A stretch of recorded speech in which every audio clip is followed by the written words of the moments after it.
I held the winning ticket in my hand, the numbers glowing back at me like a private joke between fate and myself. 62 million. Enough to change everything. Enough to unmask everyone. But I didn't celebrate. I didn't tell anyone. Not my parents, not my siblings, not even the people who claimed to love me. Because deep down, I already knew what they were: self-serving, conditional, circling me like vultures when I had something to give, vanishing when I had nothing. So I made a choice. I wouldn't buy a mansion, I wouldn't buy a car, I wouldn't buy anything, not yet. Instead, I disappear into simplicity. I let them see me as broke, struggling, barely holding on. And then, one by one, I asked them for help. That was my test. I started with my parents. My father stared at me across the kitchen table, expression hard, voice clipped. Money? Again? You're old enough to fix your own mess. My mother didn't even look up from her phone, just sighed and muttered, "You always bring problems." It stung, but I didn't flinch. I left quietly. Next, my sister. She had a diamond on her finger big enough to catch the sun. I asked for a small loan, just a few hundred. She laughed, actually laughed. "Why don't you sell your pride for once and get a second job?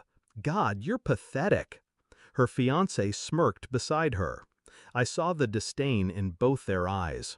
Then came my brother, the one I'd bailed out of jail when he crashed his car drunk, the one I covered for when he borrowed from loan sharks.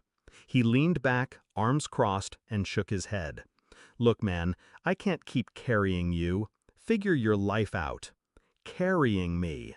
The words sat in my chest like acid. Each rejection didn't break me, it confirmed me. They saw me as useless without resources, worthless without leverage, disposable. And yet, there was one person left. My cousin, Mia, the quiet one, the one everyone dismissed as too soft, too naive. She worked 2 jobs, barely scraped by. But when I called her, she didn't hesitate. She didn't ask for explanations. She didn't guilt me.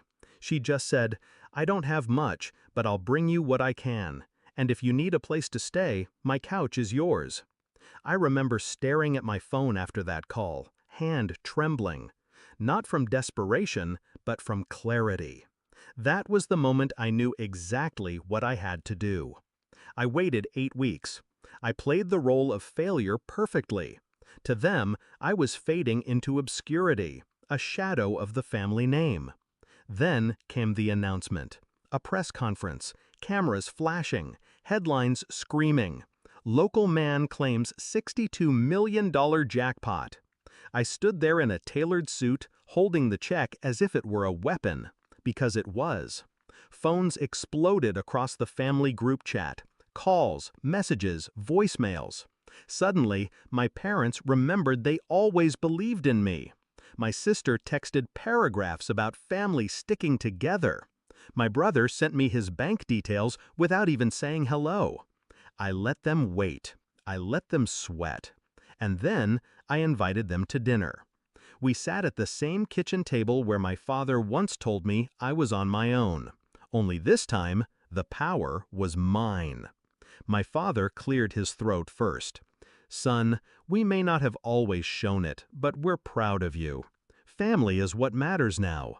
My sister chimed in, sugar dripping from her voice.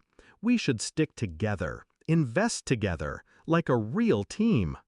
My brother didn't bother pretending. He leaned forward. "Just cut us in, and we'll make this grow."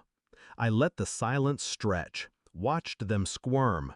Then I spoke, calm, precise. "When I asked each of you for help, you turned your backs. Do you remember what you said? Because I do. Every word." My father's jaw tightened. My sister shifted uncomfortably. My brother scoffed, but I saw the fear flicker. "I don't need you now. I never did.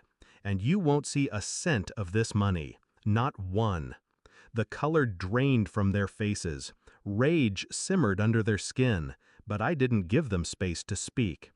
I've already decided where it's going. Investments, charities, and the people who showed me loyalty when I had nothing.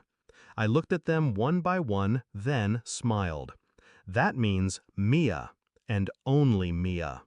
The room erupted. Shouts, accusations, curses. My father called me ungrateful. My sister screamed betrayal.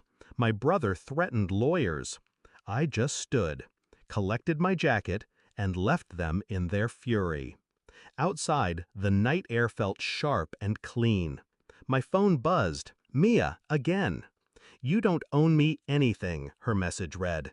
"I just wanted you to be okay." She had no idea what was coming for her.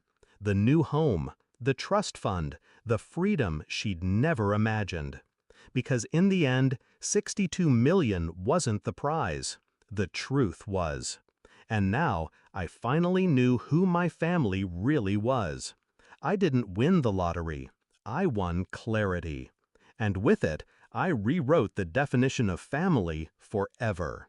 They'll hate me for it, but that's fine. I don't owe them anything. Not anymore.